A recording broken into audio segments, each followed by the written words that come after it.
Hello friends, welcome back to my channel. Friends, आज की इस वीडियो में हम लोग सीखेंगे कि फ्रेजल वर्ब जो होते हैं शानदार तरीके से आप अपने स्पोकन इंग्लिश में इसे कैसे यूज़ करके इसे और ज़्यादा शानदार अपने स्पोकन इंग्लिश को बना सकते हैं और इफ़ेक्टिव बना सकते हैं। तो आज हम लोग 7 स्ट्रक्चर्स को सीखेंगे जो कि फ्रेजल वर्ब पर बेस्ड है, आधारित है। और उसमें पहला है कबाब में हड्डी बनना, दूसरा है कब तक या कितनी देर तक चलेगा या चलता है, तीसरा है देखभाल करना, चार नंबर पे है पंगा लेना, किसी से पंगा लेना, 5 नंबर पे है अगर मेरा बस चलता, जैसे हम लोग बोलते हैं अगर मेरा बस चलता तो मैंने ये घर तुम्हारे नाम लिख दिया होता। मानना पड़ेगा डॉट डॉट डॉट है, जैसे मानना पड़ेगा कि तुम्हारे सारे दोस्त गद्दार हैं, मानना पड़ेगा कि तुम्हारे सारे दोस्त लालची हैं, मानना पड़ेगा कि तुम्हारे रिश्तेदार किसी काम के नहीं हैं। सारा खेल डॉट डॉट का है, इसका मतलब कि सारा खेल पैसों का है, सारा खेल तुम्हारी तकदीर का है, सारा खेल हमारे नसीब का है। इस तरह के सेंटेंस को बोलने के लिए हम लोग जिसका यूज़ करते हैं उसका नाम है फ्रेजल वर्ब। ये बहुत काम की चीज़ होती है, इसके बिना शायद आप हर सेंटेंस को नहीं बोल पाएंगे, इसलिए ज़रूरी है कि आप इसे ज़रूर सीखें। तो ये तो हो गई काम की बात। मैं आपसे एक रिक्वेस्ट, इस वीडियो को शुरू करने से पहले ये इतना रिक्वेस्ट करना चाहूँगा कि अभी तक आपने हमारे चैनल को सब्सक्राइब नहीं किया है तो प्लीज़ इसे सब्सक्राइब ज़रूर करें, लाइक करें, शेयर करें और कमेंट ज़रूर करें। और इस वीडियो के लिए ये हमारा अधिकार बनता है कि आप इसे ज़रूर। Hello friends, welcome back to my channel. आज का हमारा पहला स्ट्रक्चर होगा वो फ्रेजल वर्ब से होगा। पहला है प्ले गूजवेरी या बिकम अ थर्ड पार्टी, जिसका मतलब होता है कबाब में हड्डी बनना। और इसका यूज़ हम लोग हर दिन अपने आम बोल चाल में करते हैं। तो आइए देखते हैं पहला सेंटेंस क्या है। आज मेरा दोस्त अपनी गर्लफ्रेंड के साथ मूवी देखने जाने वाला है। हालांकि उसने मुझे भी अपने साथ मूवी देखने चलने का ऑफ़र किया है, लेकिन मैं कबाब में हड्डी नहीं बनना चाहता हूँ। इसको इंग्लिश में बोलने के लिए हम लोग कहेंगे today my friend is to go to watch the movie with his girlfriend, although he has offered me also to go to watch the movie with them, but I don't want to play gooseberry, या यूँ कहें but I don't want to become a third party, लेकिन मैं कबाब में हड्डी नहीं बनना चाहता हूँ। आई होप कि ये आपको समझ में आया होगा। सेकंड सेंटेंस है तुम हमारे बीच कबाब में हड्डी बनने की कोशिश क्यों कर रहे हो। बहुत ही सिंपल है, क्वेश्चन सेंटेंस है, WH फैमिली से शुरू होने वाला सेंटेंस है। Why are you trying to play gooseberry between us, या यूँ कह सकते हैं why are you trying to become a third party between us. वह उन दोनों के बीच कबाब में हड्डी बनने की कोशिश कर रहा है, इसलिए उसे उन दोनों के बीच से हटाना ज़रूरी है। तो इसे अंग्रेजी में बोलने के लिए हम लोग कहेंगे he is trying to play gooseberry between them, या ऐसे बोल सकते हैं he is trying to become a third party between them, that's why it is necessary to remove him from there, इसलिए उसे वहाँ से हटाना ज़रूरी है। मैं जब भी अच्छे मूड में होता हूँ वह कबाब में हड्डी बनकर मेरे सामने आ जाता है और मूड ख़राब कर देता है। इस तरह के सेंटेंस को हम लोग डेली बोलते हैं और आज भी बोलेंगे। अगर नहीं जानते हैं तो सीख लीजिए। Whenever I am in good mood, he comes in front of me by becoming a third party and spoils my mood. And spoils my mood का मतलब है मेरा मूड ख़राब कर देता है। स्पॉइल का मतलब होता है ख़राब होना या ख़राब करना। मैं कभी भी किसी के बीच कबाब में हड्डी नहीं बनना चाहता हूँ। इसे बोलने के लिए हम लोग कहेंगे I never want to play gooseberry between anyone, या फिर हम लोग यूँ कहेंगे I never want to become a third party between anyone. आइए 2 नंबर पे बात करते हैं स्ट्रक्चर की, तो वो होगा हाउ लॉन्ग, उसके बाद आने वाला सेंटेंस होगा, उसके बाद लास्ट होगा। यानी कि इसे कब और किस तरह का सेंटेंस में यूज़ करते हैं, देखते हैं उस सेंटेंस में कब तक या कितनी देर तक चलेगा, लगा रहेगा, उस तरह के सेंटेंस में इसे यूज़ करेंगे। जैसे कि ये पहला सेंटेंस, ये मीटिंग कब तक या कितनी देर तक चलेगी। How long will this meeting last, बहुत इम्पॉर्टेंट है, मोस्ट इम्पॉर्टेंट स्ट्रक्चर्स में से एक है ये। यह क्लास कितनी देर तक चलेगी, इसे बोलने के लिए हम लोग कहेंगे how long will this class last, how long will this class last.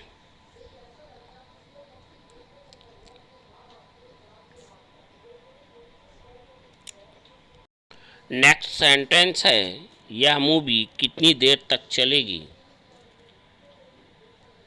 इसे बोलने के लिए हम लोग कहेंगे how long this movie last, how long will this movie last.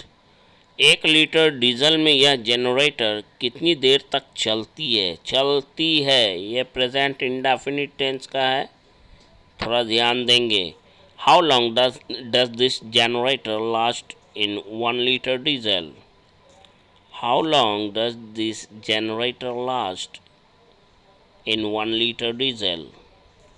बिजली कट जाने के बाद तुम्हारा यह लैपटॉप कितनी देर चलता है। हम लोग अक्सर पूछते हैं how long does your laptop last after a power cut. Power cut का मतलब बिजली कट जाना। After a power cut, how long does your laptop last after a power cut. Next हमारा जो फ्रेजल वर्ब है वो है लुक आफ्टर, जिसका मतलब होता है देखभाल करना।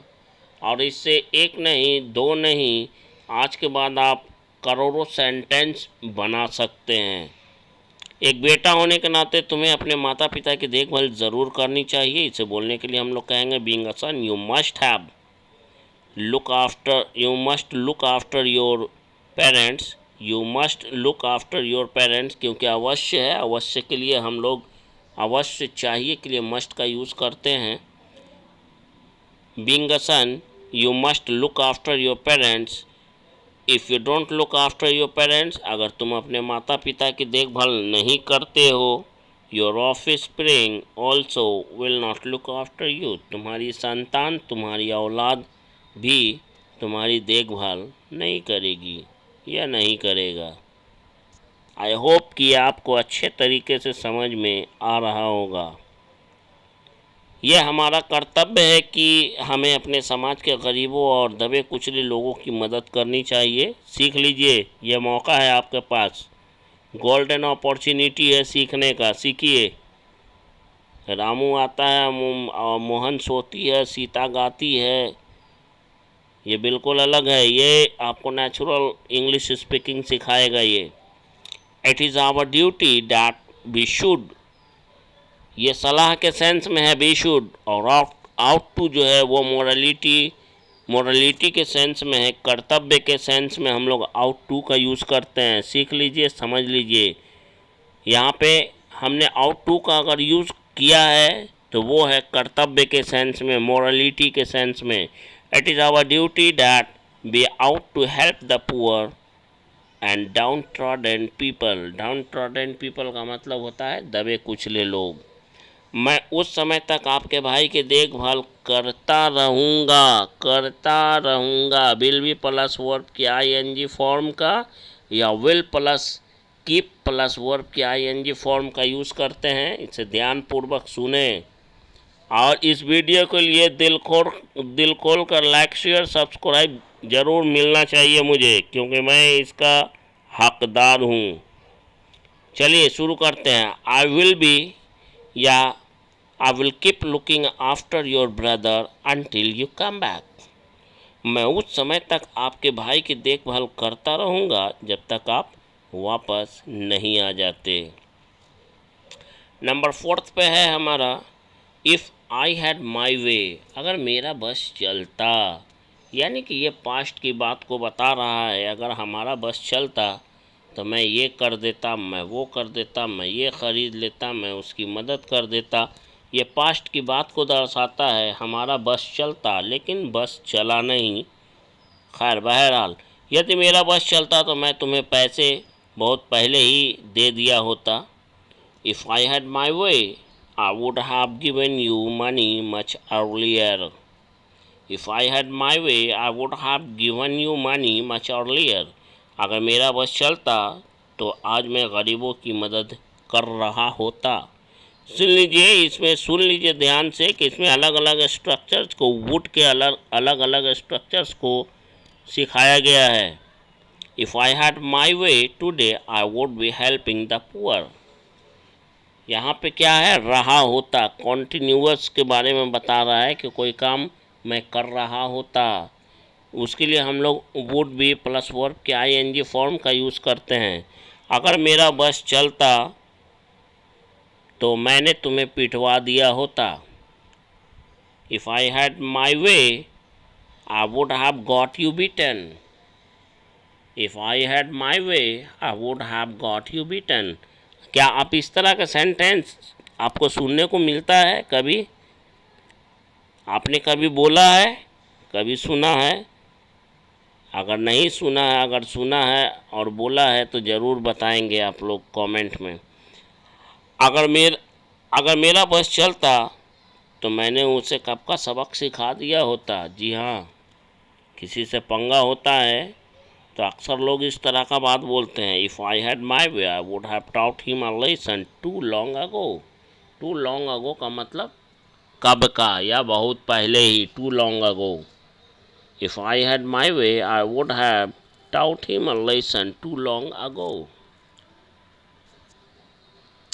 नंबर 5 पे है मैस विथ समवन, जिसका मतलब होता है किसी से पंगा ले लेना, किसी से लफड़ा करना। और इसके लिए देखते हैं इसे सेंटेंस में कैसे यूज़ करते हैं।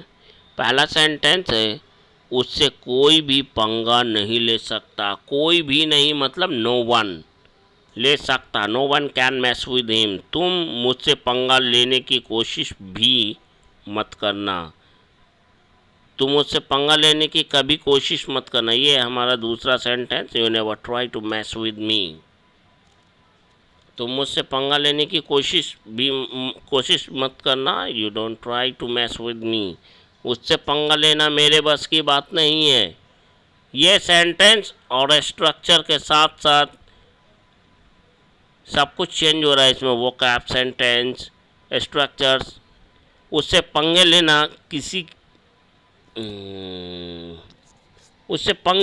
किसी के बस की बात नहीं। It's not anyone's cup of tea to mess with him.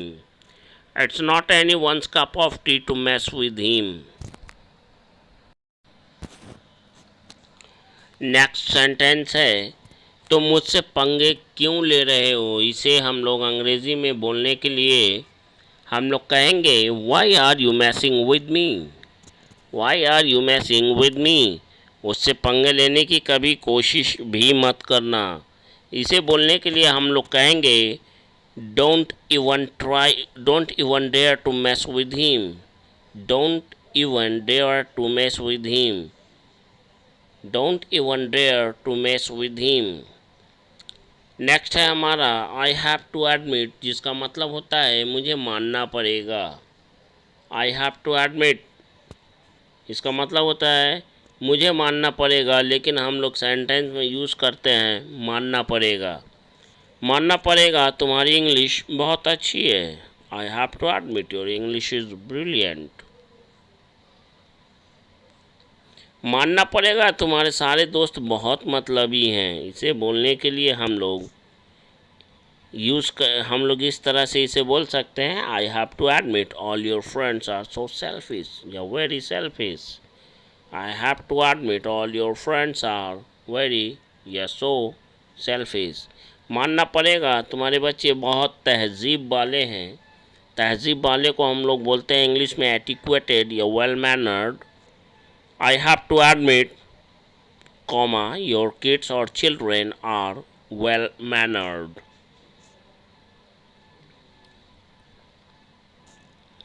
मानना पड़ेगा कुछ ही दिनों के दौरान तुम काफ़ी अच्छी अंग्रेज़ी बोलने लगे हो। तो इसके लिए हम लोग स्टार्टेड प्लस वर्ब की आईएनजी फॉर्म का यूज़ करते हैं। सब्जेक्ट प्लस हैज़ है प्लस स्टार्टेड प्लस वर्ब की आईएनजी फॉर्म का यूज़ करेंगे। तो यहाँ पे है I have to admit you have started speaking English well enough during some days और within some days. During some days का मतलब यहाँ पे होता है कुछ दिनों के दौरान। विद इन सम डेज का मतलब होता है कुछ दिनों के अंदर। इट्स ऑल अबाउट हमारा 7 नंबर का है। इट्स ऑल अबाउट जिसका मतलब होता है सारा खेल। सारा खेल पैसों का है, सारा खेल तुम्हारे भाई का है, सारा खेल नई गाड़ी का है। आप इस तरह का सेंटेंस हर दिन बोलते हैं और नहीं बोलने आता है तो आज सीखें। अरे यार सारा खेल पैसों का है और ये तुम्हारी समझ से बाहर है। Oh dear it's all about you, it's all about money, this is beyond your understanding, ये तुम्हारी समझ से बाहर है। सारा खेल किस्मत का है, किस्मत का लिखा ही सामने आता है और इसे बदला नहीं जा सकता। ये बात भी सही है। इसे अंग्रेज़ी में बोलने के लिए हम लोग कहेंगे it's all about destiny, every bullet has its billet. ये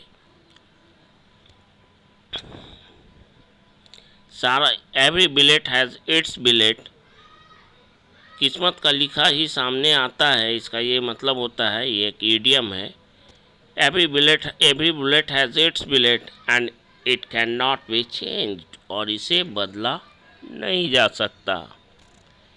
it's all about destiny, every bullet has its bill rate and it can't be changed.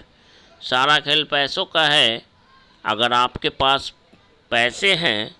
It's all about money, if you have money तो के लिए comma, अगर पैसों के बल पर आप अपनी सारी इच्छाओं आप पैसों के बल पर अपनी सारी इच्छाओं को पूरा कर सकते हैं।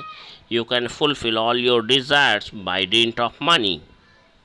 Okay, let us practice this sentence once again because this sentence is most important. It's all about money. If you have money, you can fulfill your all desires by dint of money. By dint of का मतलब होता है के बल पर।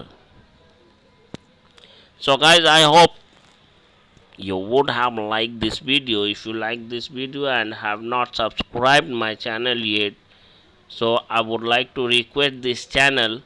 If you want to become fluent in English, you will have to keep watching my all videos so that you can understand each and every structures and sentences in a good manner, and the rest is your choice. So guys, that's all for today's video. See you tomorrow in a new video with a new lesson. For till then, goodbye and take care of yourself, and thanks for watching this video. For till then, goodbye.